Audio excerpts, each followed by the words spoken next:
Página 21. El cerebro, de Salle y Tattersall, 2012. 1.2.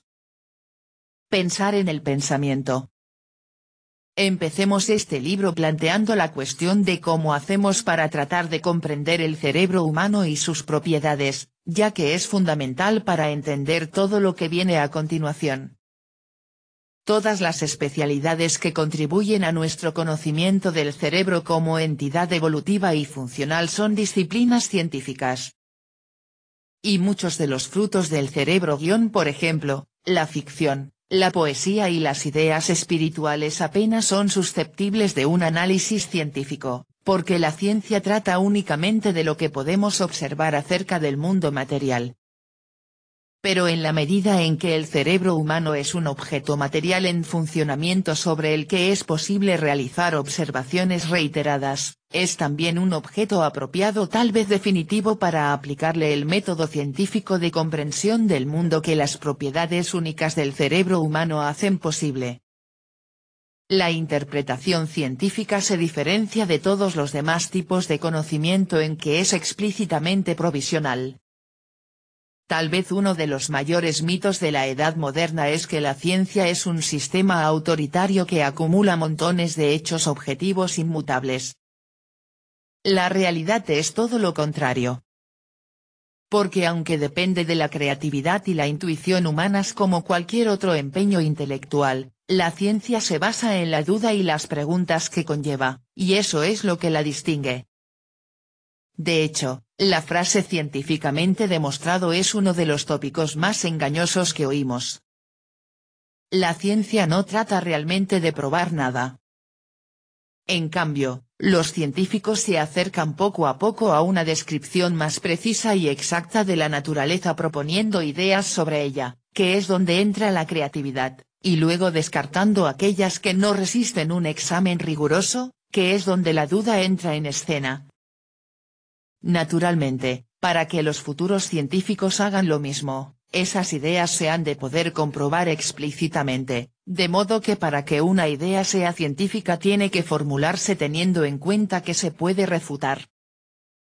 Si una idea no se puede comprobar de alguna manera en el mundo observable, entonces no es una idea estrictamente científica, aunque en su trama más amplia la ciencia puede intercalar nociones que en la práctica no se pueden comprobar directamente, al menos con las herramientas que tenemos a mano en la actualidad. Algunas ideas científicas han resistido el análisis de generaciones de científicos durante décadas o incluso siglos, otras puede que sean falsificadas en el futuro. Si se rebaten, tendrán entonces que desestimarse, por muy ingeniosas que sean o muy apegados a ellas que estén sus autores.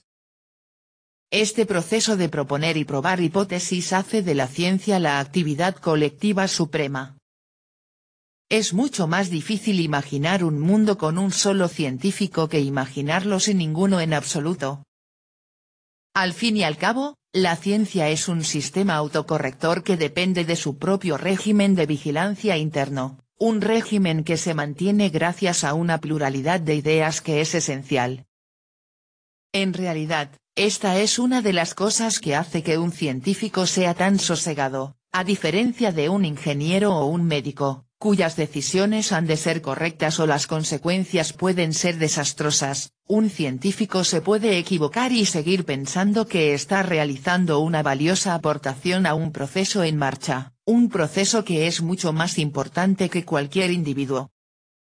Los resultados de no saber nunca con certeza que se tiene razón y tener que admitirlo de inmediato cuando resulta que se está equivocado, son pequeños precios que hay que pagar por esta clase de satisfacción. Así pues, el conocimiento científico es un blanco en constante movimiento. Es un proceso, no un producto permanente, ya que el producto propiamente dicho está siempre cambiando, lo cual, después de todo, es de lo que trata la literatura científica, inmensa y creciendo a un ritmo cada vez más rápido. Es más, en contra de la creencia habitual, el proceso propiamente dicho no está siquiera unificado por el método científico del que oímos hablar constantemente.